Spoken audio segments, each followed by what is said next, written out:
কখনো কখনো আপনি আপনার সর্বোচ্চ পরিশ্রম করেও সেফ ভাগ্যের কাছে হেরে যাবেন, because luck does not favour everyone.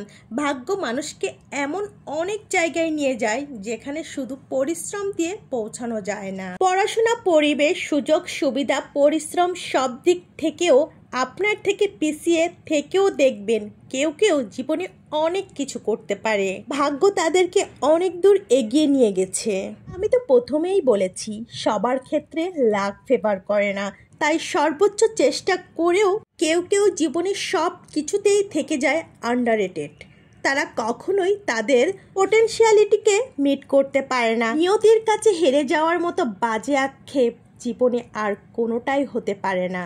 Because no matter how much you try, when luck is not on your side, everything feel like unfair and honestly that the hardest part of life. এই কথাগুলো যারা জীবনে সফল হয়েছে তাদের কাছে অতি সাধারণ মনে হলেও জীবনে যারা মাত্র সুযোগ সুবিধা থাকার পরেও কিছুই করতে পারেনি, আক্ষেপ নিয়ে জীবন অতিবাহিত করছে, তারাই এর মর্মটা বুঝবে।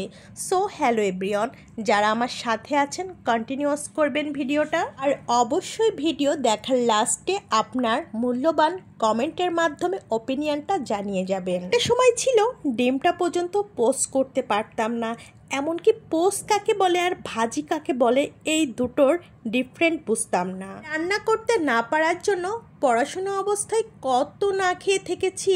মাঝে মধ্যে যখন হোস্টেল বন্ধ হয়ে যেত তখন আমরা নিয়ে থাকতাম, তো একদিন এক একজনের উপরে রান্না করার দায়িত্ব পড়তো।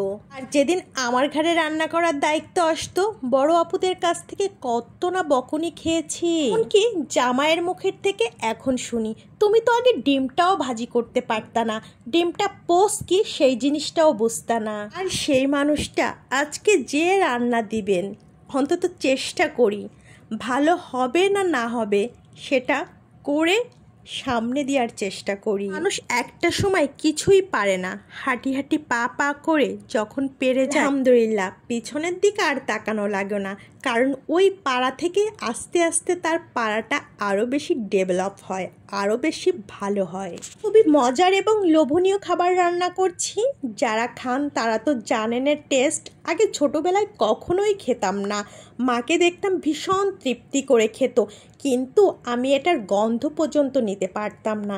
আর এখন দেখেন, বাস নিজের জন্য কি সুন্দর রান্না করছি, আর খেতেও এত মজা লাগে আমার কাছে। এখন একটা সময় না খাওয়া না রান্না করতে পারা মেয়েটাও কিন্তু এখন খাওয়াটা শিখে গেছে, সাথে রান্নাটাও।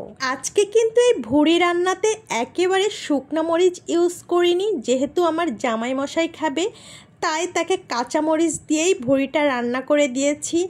আর কাঁচামরিচ ছাড়াও যে ভুড়িটা এত মজার হতে পারে আগে আমার জানা ছিল না। সে সময় না খেতে চাওয়া মেয়েটাও খাওয়া শিখে গেছে, না রান্না করতে পারা মেয়েটাও রান্না করা শিখে গেছে। কোন চলার পথে দেরি করে হলেও সব কিছু হবে।